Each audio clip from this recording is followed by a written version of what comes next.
Eno ye program Ezra Project n'omusumba Sabina Kaggwa wamu ne Peter Kigula wano ku Spirit 96 katonyeza mukaga Fama.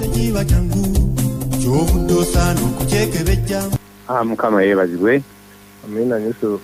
Leero no tali na Kigula Peter. Alina wampamba Peter. Kalango kakuje. Mukama yebazibwe abuluganda bawuliriza. Oli ku Spirit FM 96 katonyeze mukaga kunaku lwa Sunday naku za mwezi 5 mwezi gwa 7 omwaka 2022. Mugala nge wampa basoko yaniriza abantu tutumire mu bwangu tugende. Abuluganda balungi abatuwuliriza kama yebazibwe manyi wali abazu okusenga mu program bagitegera then waliyo n'abo abagifuna mu recording naye mwenna gye musinzira olwa time zone tusobola musizaako nyennyini teyatumwebaza mukama akeseza nate n'ekyene yaleero yakoze omwezi 5 omwezi ogw'omusanvu omwaka w'ekutolontoka Peter Katowampa Magegange nga ndi ne kitange era mukama wange muganda wange Sabina Kaggwa Washington. Uri. Nasize bulungi kyo. Ate mweruddeyo. Tumwebaza mukama akeseza. Amina.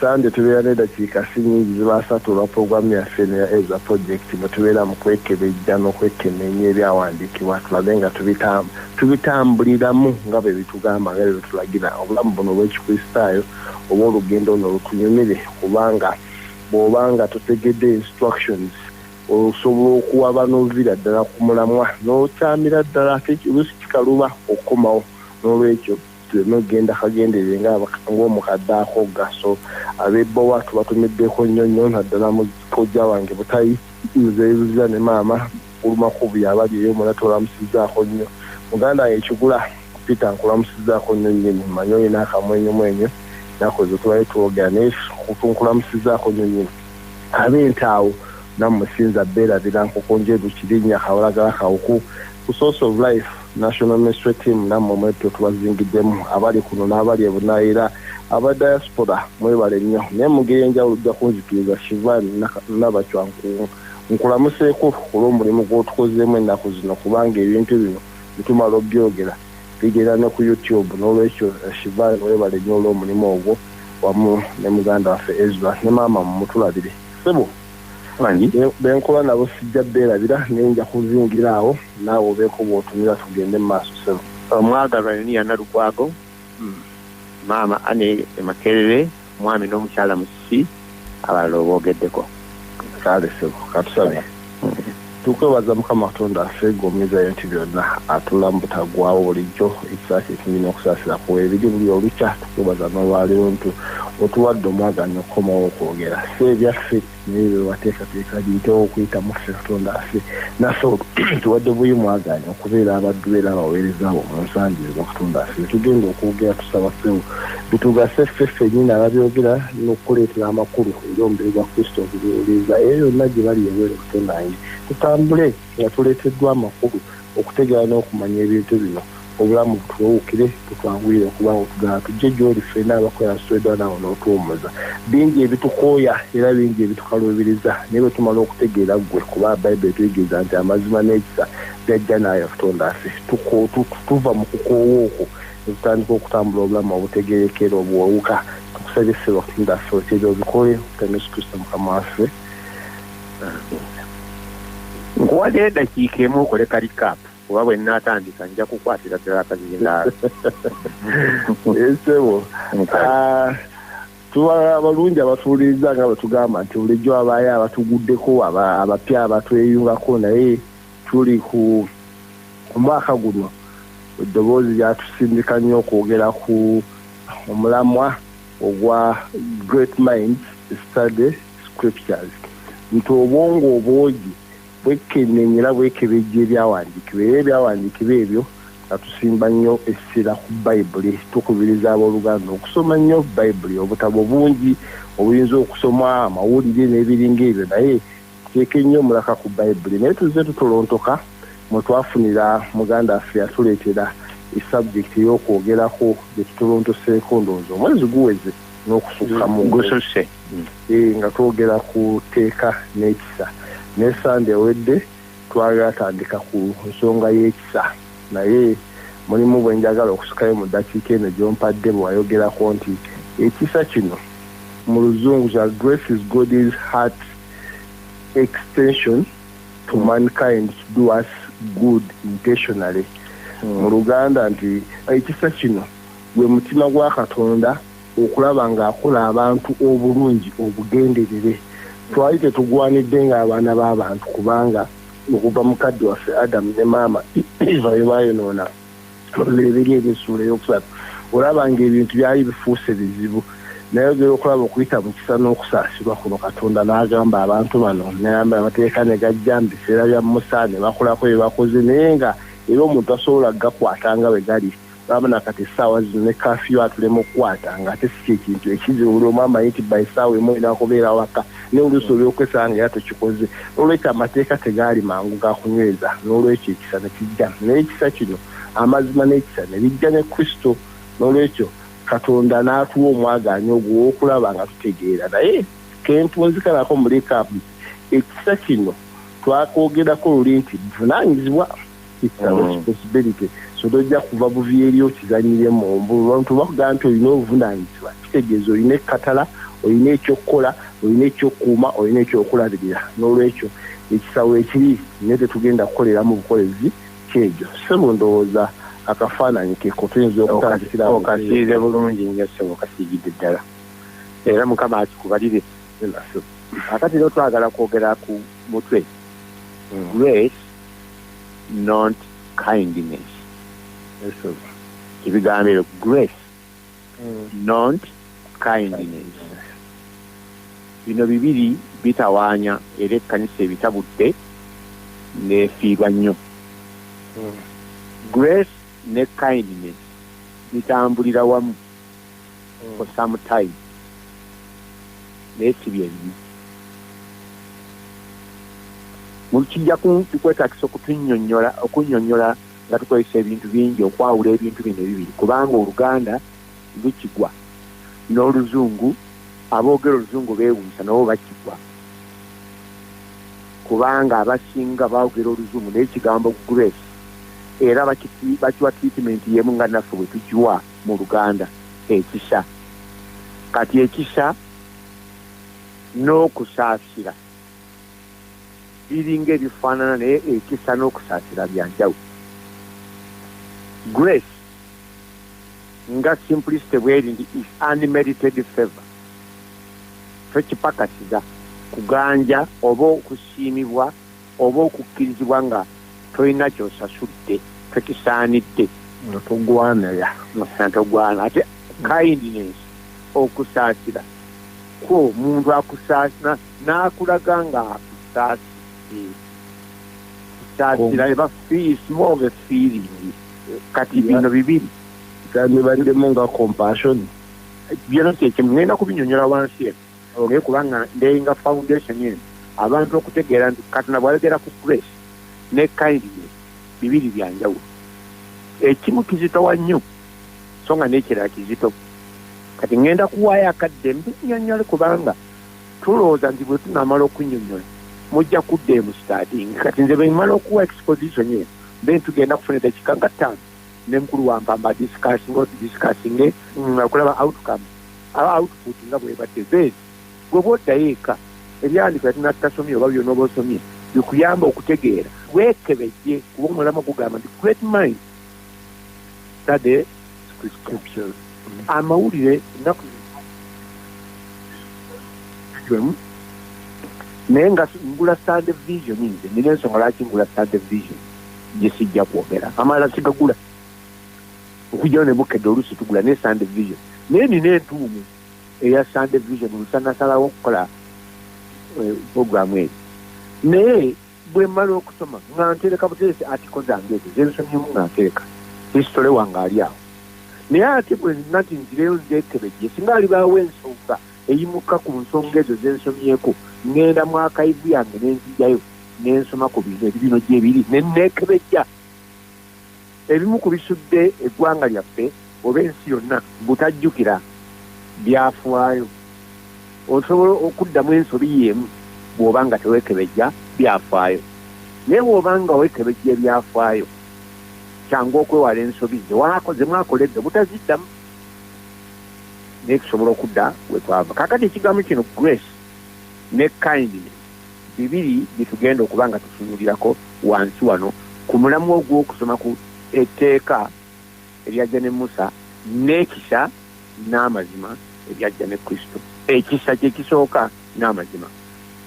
Amazima ge gawerekera ekisa, n'ekisa ye mukulu gwe twaniriza. Ennyiriri tujja kusomako mu Tito essuula y'okusatu olunya olusooka okutuuka ku lw'omusanvu. Ezo nno nja kusoma mu Luganda naawe osome mu Lujungu. N'ennyiriri n'anaasoma naye luno lwe lukulu lwe njagadde okusookerako. Tito essuula 3 olunya olusooka nja kutuuka ku nnya olw'omusanvu. So that's Titus chapter 3 verse 1 to verse 7. So, This is very important for us to understand.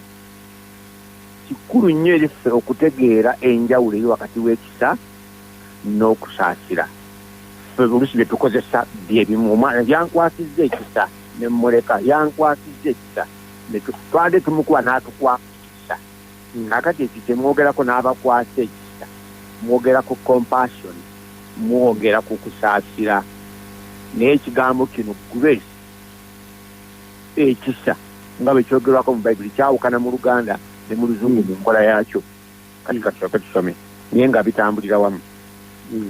Obajjukizenga okugonderanga abafuga abalina obuyinza, okubawuliranga, okweteekerateekeranga buli kikolwa kyonna ekirungi, obutavumanga muntu yenna, obutalwananga, kwewombeekanga, era nga balaga obukkakkamu bwonna eri abantu bonna. Kubanga era naffe dda twali basirusiru, abatawulira, abalimbibwa, nga tuweereza okwegomba n'ebinyumu ebitali bimu, nga tubeera mutima n'obujja, abeekyayisa, era nga tukyawagana. Naye obulungi bw'omulokozi waffe Katonda n'okwagala kwe eri abantu bwe byalabika, n'atulokola si lwa bikolwa eby'omubutuukirivu bye twakola ffe, wabula olw'okusaasira kwe, olw'okunaazibwa okw'okuzaalibwa omulundi ogwokubiri, n'okufuulibwa abajja Omwoyo Omutukuvu gwe yatufukako olw'obugagga ku bwa Yesu Kristo omulokozi waffe, nga tumaze okuweebwa obutuukirivu olw'ekisa kye oyo, tulyoke tufuuke abasika tusuubira obulamu obutaggwaawo. Maze kanayisoma mu Luzungu noonyamu obugambo kindness ne grace.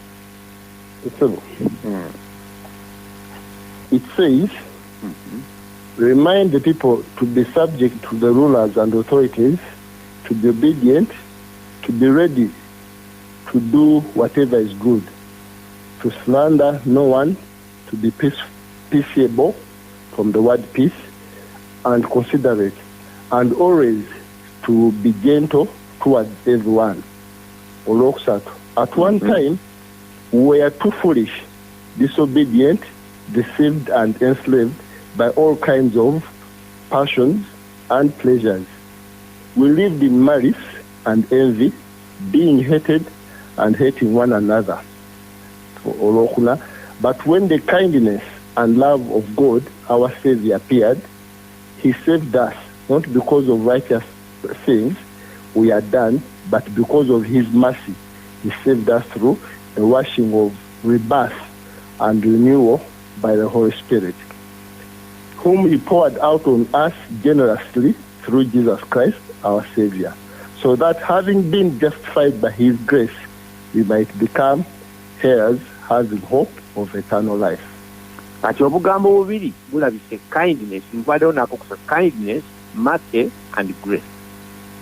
Agambye tujjukire okubeera abagonvu nga tujjukira nti bano bwe tujereka omanyi ffe abatali mu buyinza tulaba nnyo abali mu buyinza nga basiru.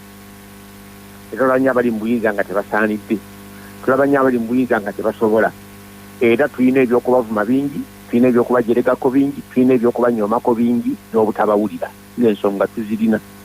Naye agambye nti mubajjukizenga abantu baffe okukolanga ebisaanire ku bakulu abo abali mu buyinza, oba chairman wa ku kyalo, oba MP wa mu kitundu, oba district commissioner, oba pulezidenti, oba mulamuzi, nga mujjukira nti naffe dda twalinga bo. Akati tulina kyobasonga mu lugalo naye bwotubuwali. Naye okusaasira kwa Katonda, obulungi bw'okusaasira ku twajja gye tuli n'atulokola, si olw'ebikola ebyobutuukirivu bye twakola, naye olw'okusaasira kwe, kindness, mercy, n'atunaazaako, n'atufuula abajja, n'atubundugulako n'omwoyo omutukuvu nga takekkereza. Bwe twamala okulokolebwa olw'ekisa, ekisa kireese, nga twagala kutematema ekigambo kino.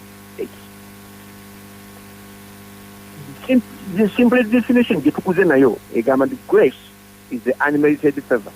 Twogera ku kisa kya kano, unmerited favor. Ufudawe kiri unmerited favor. N'ekigambo favor mu Luganda kikiwewuka tukiyita okuganja. Kino si kuganja. Batukira nti okulaba ekisa kirekeyo nga bwe tukasa tunaategeera amakulu gaakyo. N'akuwandako ettisu, n'akubikkako akasubi, n'avuga nti kale, n'akuwa omwagaanya. Kuba mwagaanya gwakuwa. Katonda awadde abantu bonna omwagaanya. Luli yalinga akolagana na Isirayiri kyavaagiwa amateeka, naye bw'atuuka ku nsi yonna ffenna atuwa ekisa, kubanga ekisa kya Katonda kitulabikidde abantu bonna nga kituleetera obulokozi era nga kituyigiriza eyo tunaatuukayo maaso ekisa ky'abantu bonna. Naye olw'okubanga nti kyabwerere tetulina kye tuyinza kugula mu maaso ga Katonda. Kansooka enkole situminti nti tetulina kintu kye tuyinza kugula mu maaso ga Katonda, kubanga naye talina kyatunda. Kankaddemu teri kye tuyinza kugula mu maaso ga Katonda, kubanga naye talina kyakola kyatunda. Kati n'ekintu kino kye twagala ennyo kye bayita okufuna omwagaanya, Katonda okutuddiramu, Katonda okutulowoozaako, Katonda okutuwayo ka space tetulina gye twandikajje, kubanga bwe twayonoona mu Adamu, that was all, kyali kimala. Tewaliwo nsonga lwaki atuddiramu, kuba bamalayika bwe baayonoona teyabaddiramu. Naye ffe ng'abantu yatuddiramu, yasinziira ku kyokutuddiramu kisa. Ekisa ekyo kyajjira mu kusabika kubayise kindness. Ebirabo ebirungi byonna bijjira mu bintu byebatabise, naye omuntu kyangu okusamalira n'atwalibwa nnyo ekisabika okusinga kye basabise munda muli. Katonda bw'aba atuleetera ekisa kino tajja na kkabyo, tajja na mitaafu kugeni kati nno mbadidde mu kati nno mwegeneze kakati nze nkalubye era kimubadde kakati mbadidde mu yajja na kukangakanga, ne yajja n'obulungi obwo obutuwa amaanyi tuddemu tutambule, naye nga ne feeling nungi, ng'omutima mulungi, ne ku maaso okiraba era tukifiiringa. Era buli muntu yenna eyalokolebwa feeling ya kindness yasinga okuwulira, gye yasooka okuwulira okusinga n'okutegeera ekisa kino. Ensabika yali nnungi nnyo. Taata oli bwe yali ng'akomyawo omwana oli yayonoona ebintu bye, Bayibuli egati yamulengerera wala, n'adduka n'amusinkana, n'amunywegera. Bino byonna bikola bya kindness. Yali asobola okunywaga okomyewo zaakugwako akali otegedde ensi kale geeto omala ojje nkubuuliza ekyokukola.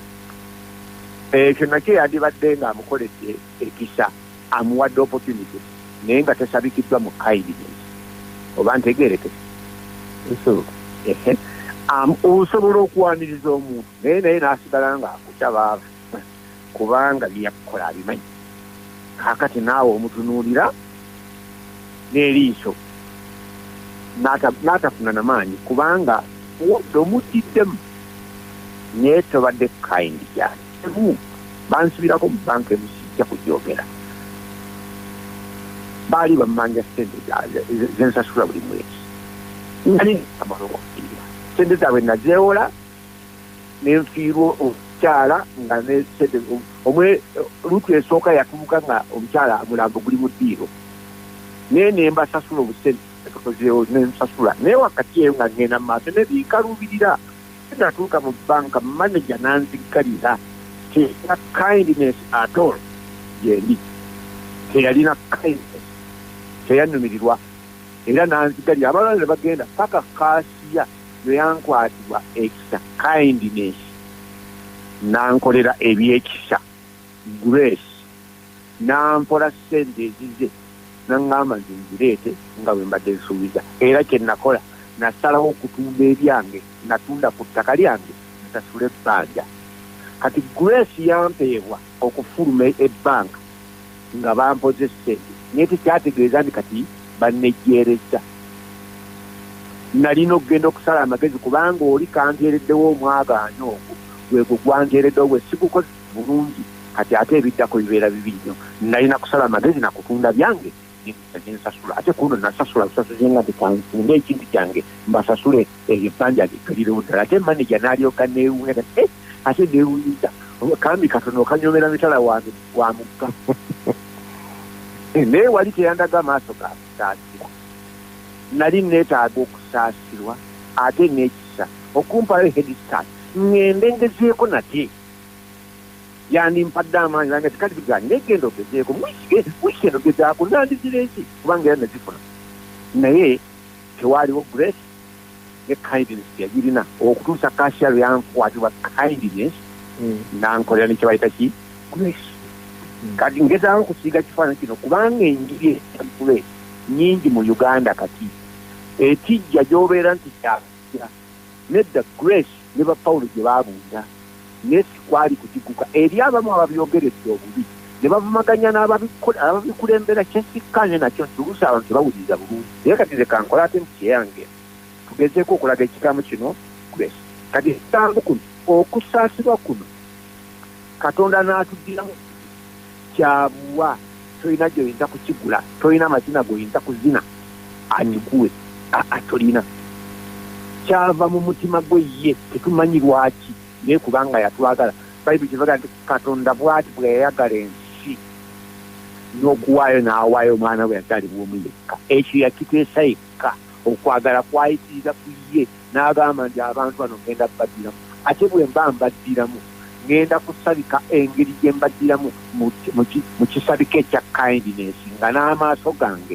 n'enkola yange yozefula ebalaga nti mbaddiddemu era ngenda kubawa amaanyi n'obusobozi okukola ebyabalema kubanga kindness etusika kubanga tujja eri omusaasizi naye ekisa kituwa obusobozi okukola ebyatulema okutambula obulamu obulungi n'okuweereza Katonda nga bwe kisaanidde ebintu bibiri yatuddiramu atuwe buli engeri yonna etusobozesa okutambula obulungi ate era engeri yonna etusobozesa okuweereza Katonda obulungi kati tuleme kumalibwayo nansabika ensabika yali nnungi n'eki yali asabise kyekisinga obukulu Mukama yeebazibwe obudakiika bunzibiseeko naye kangezeeko okulaba nga ntuuka ku nsonga eno bwengituuka mbadde njogera mu kusa kwange mu mutima gwange nti abantu twagala nnyo ebyobwereere twagala nnyo era tuyomba buno obunga bwa gavumenti bw'osanga nga babutunda ate oyombera ddala kubanga bwabwereere n'alina ayagala bumwe ku kyobwereere naye bwe kituuka ku kigambo ky'ekisa kya Katonda kino kyagabira obwereere ate twagala kugula kigule era bw'atuwa ekyobwereere tebiyinza kuba byangu bwe bito oteekwa okugulamu tusiiba nnyo okugula ekisa kya Katonda tuweereza nnyo okugula ekisa kya Katonda twekekejja oba tweserejja ne tukola kino kino tugezaako okuwangula omutima gwa Katonda tetwetaaga kuguwangula ye yeewangula dda n'atwewa tulina kukkiriza bukkiriza nti yatwewa kaakati tunoonye Mukama oyagala tukole ki nga tukola kuva mu kusiima okusaasira kwe so si kukolerera okusaasira kwe abalokole kitusudde nnyo ne tugenda tusiiba nnaku 40 tunoonya Katonda atuddiremu awo tugwa kubanga kigamba nti musiiba siiba kubanga olina obuvunaanyizibwa naye tosiiba kugula feva yani ya Katonda towaayo kugula feva Katonda talina byatunda ayi ne bw'aba nga abitunda teri alina sente ziyinza kukola ki kubigula kaakati kindness is the feeling eyajja ne salvation eno nga bwe twogedde ku mwana oli yakola ki eyazaawa naye grace is the energy of God's core heart to to sustain us in living and serving. Can be the grace is the energy of God's core heart to sustain us in living and serving. Nti ekisa kino gwe tukyogerako kiyite kino kyagala kiyita mu Luganda ne tukifangana kiri kino kyosaasira omubbi gw'okutte nedda gano maanyi agava mu mutima gwa Katonda okutuwanirira mu kubeera abalamu n'okumuweereza nga bwe kifaanise. Maanyi Katonda gajje n'agandi gano nga bawerekereza nga bawadde buli kyonna ekyetaagisa ngenda kukibawa musobole okuwanga kubanga ekisa kijjirako amazima. Tetujja okwogera kusande ejja amazima gano lwaki gajja gatuyigiriza ekituufu ekyokukola era bwe gatuyigiriza ekituufu ekyokukola gatuwa obuvunaanyizibwa okugakola. Bwe tutagakola tetujja kubeeramu experience ennungi kanga gyakola ki gyayagala okutuyisaamu. So ekisa kisu okusaasira weewaawo nga bitambulira wamu ne ekisa kyekivaako okusaasira kuno. Kati kanjogese mbuuke. Grace works in us. Ekisa kikola mu ffe. Grace works through us. Ekisa kikola okuyita mu ffe. Katonda atukozesa. Grace works for us. Ekisa kitukolera. Katonda alina byatukolera kubanga tuli mu kisa kye. Tetulina kuzina amazina ganjalo nnyo atuwe emmere. Tuli mu kisa kye. Grace appeals to us. Ekisa kitusikiriza, kitukubiriza, kitukoowoora. Grace justifies us. Ekisa kitwejjeereza. Grace qualifies us. Ekisa kitusaanyiza. Olw'ekisa tusaanira ebintu ebirungi byonna Katonda by'alina. Tetulina kubikolerera, tusaanira ki? Bisaanire yatusaanyiza. Grace instructs us. Igiriza. Grace energizes us. Grace does what? Energizes us. Kituwa endasi. Pawulo kyavaaga nti nenkola nnyo n'okusinga bali nesinga enkola n'ekisa ekyalimu nze nakyo kikola. Waliwo bye tukola n'ogendeka kino kyebina nankikoze nga tolina engeri gye wankikoze nojuganira ekisa kya Katonda kikola mu bulamu bwange. Ayina amaanyi ge yateeka mu nda yange gansobozesa okukola bino. Kali ku lwange nina galisi nga sembeza nkikkiriza bukkiriza dikyo bwe kiri neneewala kikole nenkireka ng'omutuli bwe guleka payipu gwereka amazzi gakoleki gayitemu. Ekisa eringa head start Katonda atuwadde nti kale oli wa banka sinanga nti kale genda akuwaddeyo omwezi kuba kitukola ne mulooni ezisinga ng'oli wa banka omuntu mumuwa ssente biliyoni 2 ne mumuwa grace period kitegeeza nti zimusonyiye nedda sebo mumuwadde amaanyi akoleki afune entandikwa bwalemwa bumusimise nnyo. Ekisa buvunaanyizibwa bwa waggulu nnyo era opportunity yokka ne tulina okutambula obulamu obulungi mu maaso ga Katonda. Bwe mba nkulekedde eddakiika eri emu mugende ku recording. Kuba abatume 82 the islanders showed us unusual kindness. They built a fire and welcomed us all because it was raining and cold. Ab'okubizinga baabasaasira busaasira. Ne babakumira omuliro kubanga enkuba yali etonnya ate ng'obudde bunnyogovu. That is the kindness zetwogera bikola y'abatume essuula ya 28. N'olwekyo obadde ozirombojja ndowooza oluusi tubitabula nga bwe ugamba nti tuli ku kintu ky'okulaba nga twekebejja ebyawandiikibwa tubyekenneenya tusobole okufunamu amakulu kubanga oluusi tubikoze kifuula nenge. Waliwo era Bible tugamba Kristo n'abafunuulira n'abasaasira and he had great compassion. Balaba abantu nga n'abasaasira busaasizi nga tebambi babutaana tebalina ayamba. N'olwekyo oluusi tubitabudde naye ndowooza buno statements obusembeeyo bujja kwongera obumulungula. Grace works for us, grace works for us. Kugamba olwokola oli ayinza okuza byonna kyekimu naye works for us bikyuka. N'olwekyo nja kusaba Mukama ayongere okutugazizaamu ku bintu bino. Sebo nja kukwebaza olw'okukola ku sitade okulaba nga tuleeta emmere egasa omubiri gwa Kristo. era kyekisanye ekikolezo kasale Katonda afumize nti natwongera okwebaza nti nolwayo tubaddeko byetwogedde byetuyisiza otusaba oyo mwoyo mutukuvu otuleetere essebo amakulu n'okutegeera n'okumanya bintu bino ffe tutambule nga twesingi bwantu ogwo kubanga ndowooza ekyo ekisinga obukulu bwe tumala okutegeera amazima gatuleetera okufuuka ab'eddembe doka eddembe eryo libukale mu mitima gyaffe magezi gaffe mbulamu bwaffe buno bwa bulijjo nga tutambula tubeere nga tuli banunule ddala wadde tukyayinza kubaako kye tukola okuweebwa obulokozi ekisa kyatuweebwa era kyajja okuyitamu gwe Yesu Kristo Katonda wange betugenda okuyitamu n'okukola ssebo tubiteeka mu maaso go omukono gwo ogw'amaanyi guli wamu naffe tutame Yesu Kristo Mukama waffe tusabye amina. Weebale kuwuliriza program Ezra Project wano ku Spirit FM. Okumanya ebisingawo kuba ku ssimu 0776 65 95